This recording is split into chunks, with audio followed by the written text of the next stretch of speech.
Adora's phone buzzed for the 100th time that day as she glanced at the screen with a satisfied smirk. Her latest TikTok video was blowing up. She had just nailed the trending dance challenge, and the comments were flooding in. Queen of the vibes, Adora for the crown, you are my inspiration, lady. She was on the cusp of hitting 50,000 followers, a milestone she had been dreaming of for months. For Adora, TikTok wasn't just an app, it was her escape, a chance to shine, to be more than just a wife and a mother, living in a bungalow in Nsukka. But the very thing that brought her joy was starting to unravel her life. It started softly, a missed dinner here, or forgotten school pickup there. At first, her husband, Emeka, brushed it off. She's just excited about her videos, he told herself. But when Kamsi, their 5-year-old daughter, sat on the steps of her school for 2 hours one rainy afternoon, waiting for Adora to pick her up, Emeka had enough. You forgot Kamsi again, Adora, Emeka said that evening, his voice tight with restrained anger. Adora barely looked up from her phone, where she was editing her latest video. I said I am sorry now. I just lost track of time. Emeka slammed his hands on the table, startling her. Lost track of time?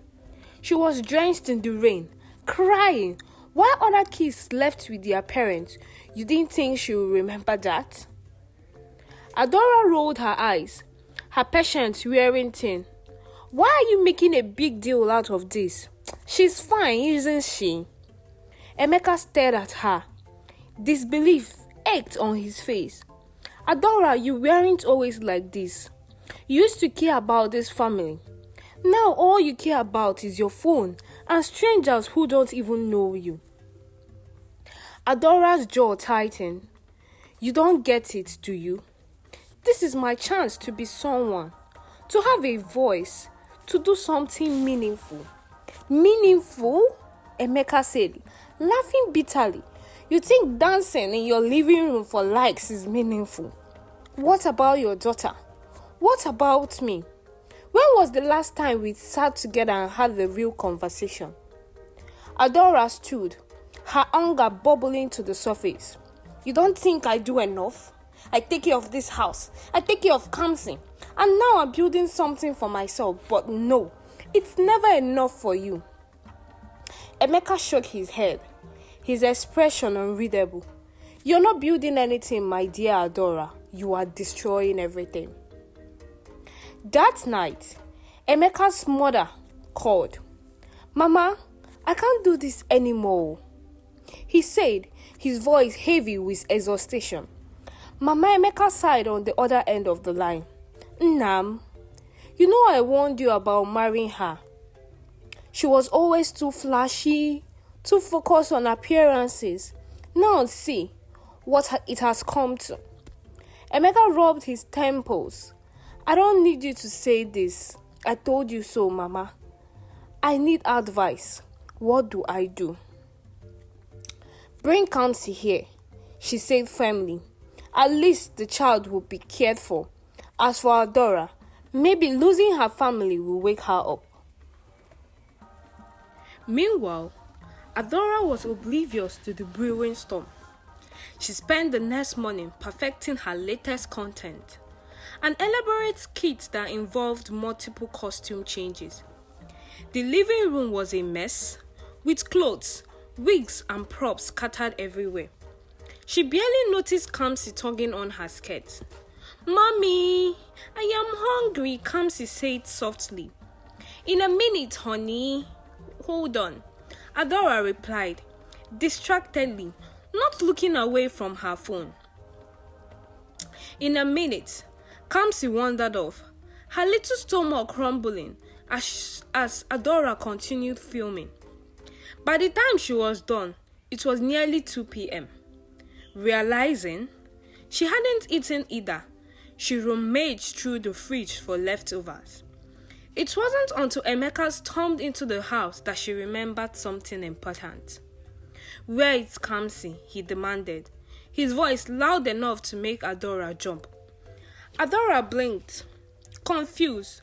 "She's somewhere, I think. Emeka's face darkened. "She's not here. She's at school. You forgot to pick her up again." Adora's heart sank. She glanced at the clock. It was well past the school's closing time. "Emeka, I am sorry," she stammered, grabbing her keys. "It's too late," he said, his voice cold. "I have already picked her up. She's at my mother's house now, where she'll actually be looked after." Later that evening, Adora's mother, Mama Nkechi, showed up unannounced. "I heard what happened," she said, setting her handbag down with a stud. "Adora, what is wrong with you?" "Not you too, Mama," Adora groaned, collapsing onto the couch. "Yes, me too." Mama Nkechi shot back. "You are playing with fire, my daughter. A good man like Emeka doesn't come around every day. Do you think those your TikTok followers will hold your hands when you are lonely and old?" Adora frowned. "Mama, this isn't about Emeka. This is about me. For once in my life, I am doing something for myself." Mama Nkechi folded her arms, her expression stern. "And in doing something for yourself, you are losing everyone else. Is it worth it?" Before Adora could respond, Emeka walked in. His face was set in a hard line, and his voice was calm but firm. "Mama Nkechi, you are welcome. I respect you, but this conversation is pointless. Adora doesn't want to hear it, and besides, I have made my decision." Adora sat up alarmed. "What decision?" Emeka met her gaze. "I am leaving, Adora, and I am taking Kamsi with me. I will come back for my things tomorrow." Adora's heart raced. "You can't just leave now." "I can," he replied simply, "and I will." The next day, Emeka's siblings came over to help him pack. Adora watched helplessly as they moved furniture and boxed up belongings. One of his sisters, Amara, smirked at her. "TikTok influencer Abi. Maybe you will go viral with the video about how you lost your husband." Adora clenched her fist, fighting back tears. "Stay out of it, Amara." "Why should I?" Amara shot back. "You brought this upon yourself. Emeka deserves better self." By the time they were done, the house felt empty, hollow. Adora sat on the couch, staring at the cracked mirror on the wall. Her reflection was distorted. A woman who had traded her family for a flirting online fame. Adora sat alone in silence. Her only company, the glow of her phone screen. The emptiness around her was palpable. Yet she drowned it with a flood of comments and likes on her latest TikTok post. Life offline was a disaster, but online she was still a star.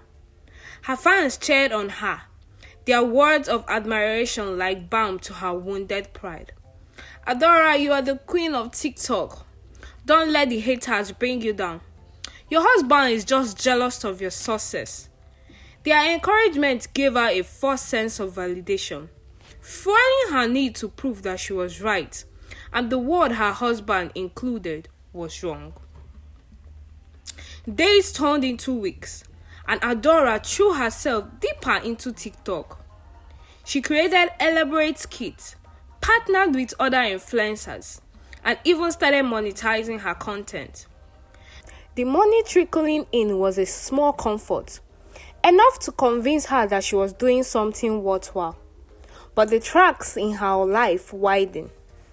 Kamsi's absence haunted her, especially during quiet moments. She missed her daughter's laughter, the bedtime stories, and even the chaos of trying to get her ready for school. But instead of comforting her feelings, Adora buried them under the glittering world of TikTok. Her house was a mess. Dishes piled up in the sink, Laundry went undone, and the fridge was almost empty. The loneliness was deafening, but Adora ignored it, choosing to fill the void with followers, likes, and endless scrolling. The turning point came one morning when Adora posted a heartfelt video about saying true to herself. In the video, she danced in her living room, smiling brightly as if the world wasn't falling apart behind the scene. The comments, however, were unforgiving.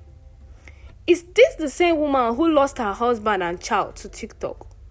What kind of mother prioritizes strangers over her own daughter? Adora, your life is falling apart. Stop pretending. The harsh words hit harder than her expected. For the first time, the approval she sought online felt hollow. She tried to shrug it off, but the words clung to her, chipping away at the facade she had built. One afternoon, as she was brainstorming her next video, her phone buzzed with a call. It was her sister, Chidinma. Adora, what are you even doing to yourself? Chidinma's voice was sharp, cutting through the hairs Adora had wrapped herself in. Adora sighed, leaning back against the couch. Not you too, Biko Chidinma. I have had enough lectures from everyone. You think this is a lecture? This is a wake-up call, Chidinma snapped. Do you even know what people are saying about you? Our mother can't walk to church without someone whispering about her TikTok daughter. And Emeka? He's broken. Adora, he won't even talk about you anymore. Adora's chest tightened. He will come around. He just needs time. Time for what? Chidinma pressed. For you to realize that followers don't replace family? Adora, your daughter barely asks about you anymore. She's growing used to her life without you. Is this what you want?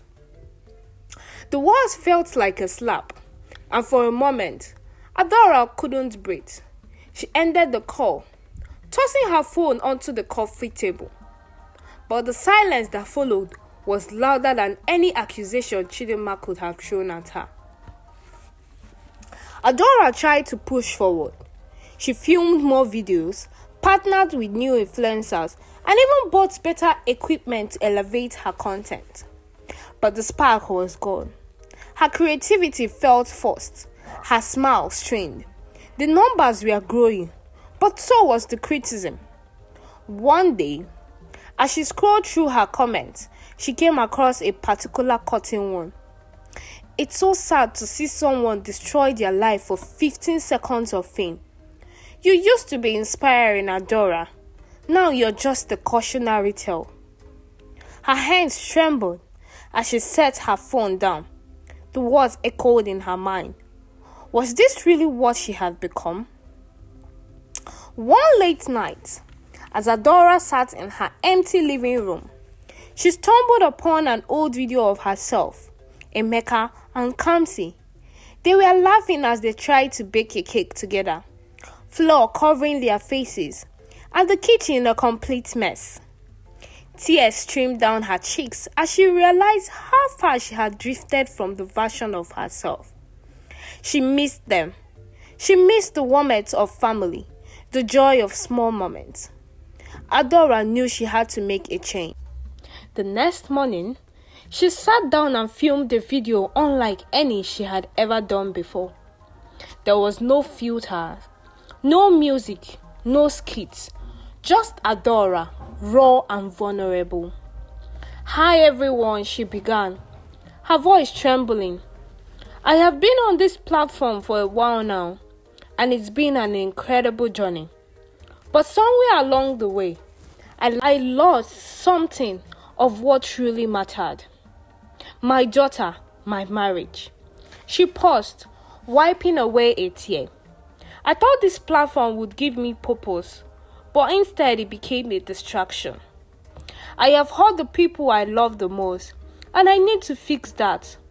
So this is my last video. I am stepping away to focus on my family and on being the wife and mother they deserve. Adora uploaded the video and turned off her phone. She didn't want to see the immediate backlash she knew would follow. When she finally turned her phone back on the next day, her notifications were overwhelming. Some fans were supportive. "Adora, we miss you, but family comes first. Good luck." This takes so much courage. I am proud of her. But others were cruel. "So after abandoning your family now, you want to play the victim back? Good riddance. You're just running because you couldn't handle the criticism. Your followers made you. And now, you are turning your back on us." The negativity stung, but Adora refused to let it deter her. Adora stood outside Mama Emeka's house, her heart pounding. She hadn't spoken to Emeka for weeks, and she didn't know how he would react showing up unannounced. She knocked softly, and Mama Emeka opened the door. The older woman's expression was guarded. "What do you want, Adora?" "I came to see my husband and daughter," she said, her voice barely above a whisper. Mama Emeka stepped aside reluctantly, letting her in. Emeka was sitting in the living room reading a book to Kamsi. When he saw Adora, his expression hardened. "Adora," he said, his tone cold, "why are you here?" "I am sorry," she said, tears streaming down her face. "I know I have messed up big time. I know I hurt you and Kamsi. But I have changed, Emeka. I have left TikTok. I want to fix this. I want us to be a family again." Emeka looked at her for a long moment before turning to his daughter Kamsi. "Go play with grandma for a bit." Once Kamsi was out of earshot, Emeka stood. "Do you have any idea what you have put us through, Adora? Do you know how many nights I stayed up wondering if I should fight for this marriage or let it go?" "I do," she said, her voice shaking. "And I will spend the rest of my life making it up to you. Please, Emeka. I love you. I love Kamsi. I'll do whatever it takes to earn your trust again." He sighed, turning a hand through his hair. "This isn't going to be easy. Adora, trust doesn't come back overnight. I don't care how long it takes," she said. "I just want my family back." The road to healing was long and painful, but Adora was determined. She started attending therapy with Emeka, learned to balance her time, and focused on being present for her family. Emeka even opened a little shop for her to start selling foodstuffs, and also another boutique for her to handle. Her phone sat forgotten for days, a symbol of life she had left behind. Instead of chasing followers, she found joy in her daughter's laughter and her husband's quiet support. In time, the cracks in their marriage began to mend, and Adora rediscovered what truly mattered. The glaze and glamour of TikTok were gone, but in their place was something far more precious: a second chance. Thank you for watching African Tales by Sharon. Let me know your thoughts about the story. Don't forget to like, share, and subscribe. So tell me, what was your favorite part about the story? Till I come your way next time. Bye.